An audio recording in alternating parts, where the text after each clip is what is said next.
নমস্কাৰ বন্ধুসকল মোৰ নাম গোবিন্দ ৰাজখোৱা, মই ৰাষ্ট্ৰ বাস্তু এক্সপাৰ্ট নিউমেৰলজিষ্ট।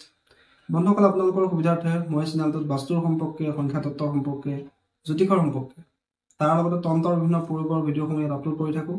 গতিকে যদিহে আপোনালোকৰ মোৰ চেনেলৰ ভিডিঅ'সমূহ চাই ভাল লাগে, অনুগ্ৰহ কৰি মোৰ চেনেলটো ছাবস্ক্ৰাইব কৰিব, ভিডিঅ'সমূহ লাইক কৰিব, কমেণ্ট কৰিব আৰু যিমান পাৰে শ্বেয়াৰ কৰিব। বন্ধুসকল, আজি মই আপোনালোকৰ লগত এটা বিশেষ বিষয়ক লৈ আলোচনা কৰিবলৈ আগবাঢ়িছোঁ। বন্ধুসকল, আমাৰ ঘৰত এনেকুৱা বহুতো বস্তু থাকে যাৰ দ্বাৰা আমি আমাৰ সমস্যা সমাধানৰ বিভিন্ন ধৰণৰ উপায় কৰিব পাৰোঁ। আমাৰ ঘৰতে থকা চাউল হওক, হালধি হওক, দালি হওক, পানী হওক, গাখীৰ হওক, মৌজোল হওক, এইখিনি বস্তুৰ দ্বাৰা আমি আমাৰ সমস্যা সমাধানৰ উপায় কৰিব পাৰোঁ।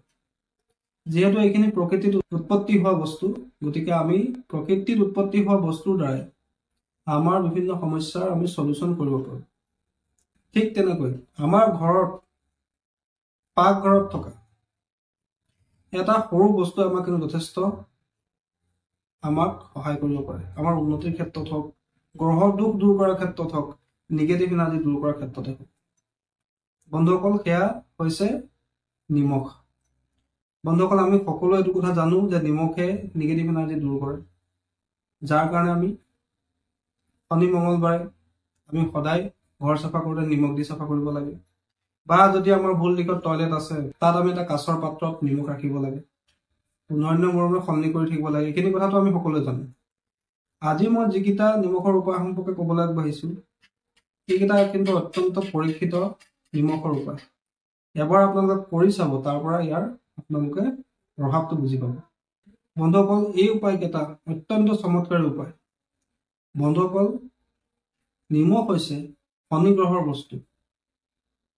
সেইকাৰণে বন্ধুসকল, ৰবিবাৰৰ দিনা আমি নিমখ খাব নালাগে বুলি কৈছে। যদিহে আমি সূৰ্যক ষ্ট্ৰং কৰিব খোজো, আমাৰ সন্মান বৃদ্ধি কৰিব খোজো, আমাৰ সূৰ্যক বলৱান কৰিব খোজো, তেন্তে আমি কেতিয়াও ৰবিবাৰৰ দিনা নিমখ খাব নালাগে বুলি কোৱা হৈছে। যিহেতু সূৰ্য আৰু শনিৰ এটা শত্ৰুতা আছে, গতিকে নিমখ যদি আমি ৰবিবাৰৰ দিনা খাওঁ, তেন্তে আমাৰ সূৰ্য বৰ দুৰ্বল হয় বুলি কোৱা হৈছে। সেইকাৰণে বহুতো ক্ষেত্ৰত আপোনালোকে চাব, যিসকলৰ সূৰ্যক বলৱান কৰিব খোজে বা সূৰ্যক দুৰ্বল অৱস্থাত থাকে, তেওঁলোকক ৰবিবাৰৰ দিনা নিমখ খাবলৈ মানা কৰা হয়। যদি আপোনালোকৰ শনি গ্ৰহৰ মহাদশা চলি আছে, শনি গ্ৰহৰ অন্তৰ্দশা চলি আছে, শনিৰ চাৰে চাতি চলি আছে, বা আপোনাৰ জন্মকুষ্ঠিত শনিৰ কিবা নহয় কিবা এটা দোষ আছে, তেন্তে আপোনালোকে এটা নিমখৰ চমৎকাৰী উপায় কৰিব পাৰে। সেই উপায়টো হ'ল যে আপোনালোকে শনিবাৰৰ দিনা গাই গৰুক নিমখ খুৱাবলৈ লওক। বেছি নহয়, 1 মুঠি নিমখ বা অলপ নিমখ আপোনালোকে গাই গৰুক খুৱাবলৈ লওক। প্ৰত্যেক শনিবাৰে খুৱাবলৈ লওক। চাব আপোনালোকৰ শনি গ্ৰহৰ যিকোনো দুখৰ শান্তি হ'ব। দ্বিতীয়তে, যদি আপোনাৰ ঘৰত বহুতো বাস্তু দোষ একেলগে থাকে, ধৰি লওক আপোনাৰ দুৱাৰখন ভুল হৈ আছে, আপোনাৰ টয়লেট ভুল হৈ আছে, কিটচেন ভুল জেগাত আছে, বা আপোনাৰ ঘৰত কোনো এজন সদস্যৰ ৰোগ ব্যাধি হৈছে, তেওঁ ভালহে নহয়, ইমান ট্ৰিটমেণ্ট কৰিছে কিন্তু তাৰ পৰা ভাল ফল পোৱা নাই, ঘৰত পঢ়া শুনা কৰা ল'ৰা ছোৱালী আছে, পঢ়াত মন নবহে, ঘৰত সদায় হুলস্থুল কাজিয়া, ঘৰলৈ ঢেৰ পইচা আহে কিন্তু সঞ্চয় কৰিব নোৱাৰে, এইবিলাক হৈছে নিগেটিভ এনাৰ্জিৰ লক্ষণ। যদিহে ঘৰত নিগেটিভ এনাৰ্জিৰ প্ৰভাৱ বেছি থাকে, তেনে ক্ষেত্ৰত এই ধৰণৰ সমস্যা বেছি পৰে। সেই ক্ষেত্ৰত আপোনালোকে নিমখৰ এটা উপায় কৰিব পাৰে। কি কৰিব লাগে বন্ধুসকল? আপোনালোকে এটা কাঁচৰ বাতি ল'ব লাগে, চিচাৰ এটা বাতি ল'ব লাগে। তাত সম্পূৰ্ণকৈ নিমখ ৰাখি আপোনাৰ ঘৰৰ ব্ৰহ্মস্থান, অৰ্থাৎ আপোনাৰ ঘৰৰ মধ্যস্থানত মাজৰ অংশত আপোনালোকে সেই বাতিটো 1 ৰাতি ৰাখি দিব লাগে।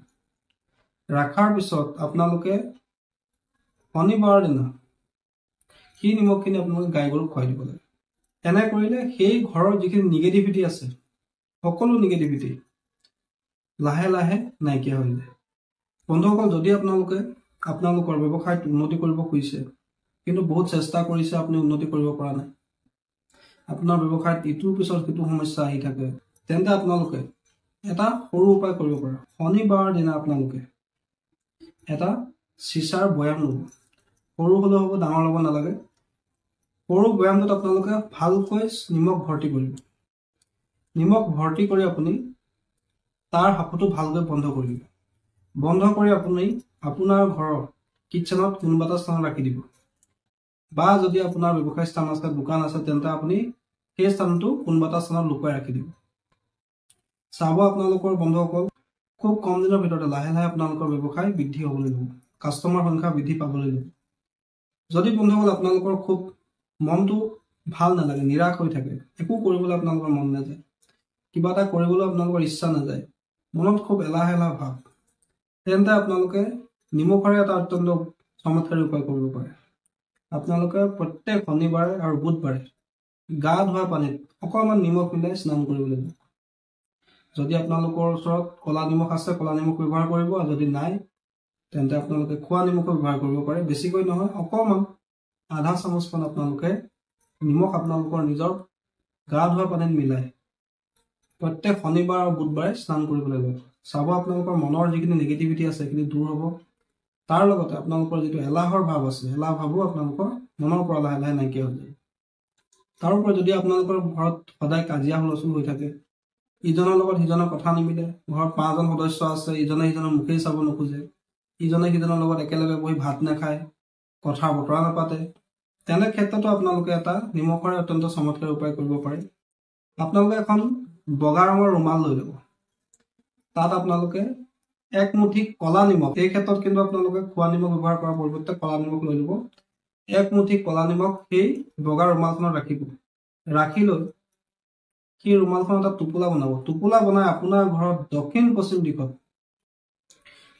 পশ্চিম দিশত আপোনালোকে ক'ৰবাত ওলোমাই ৰাখি দিব।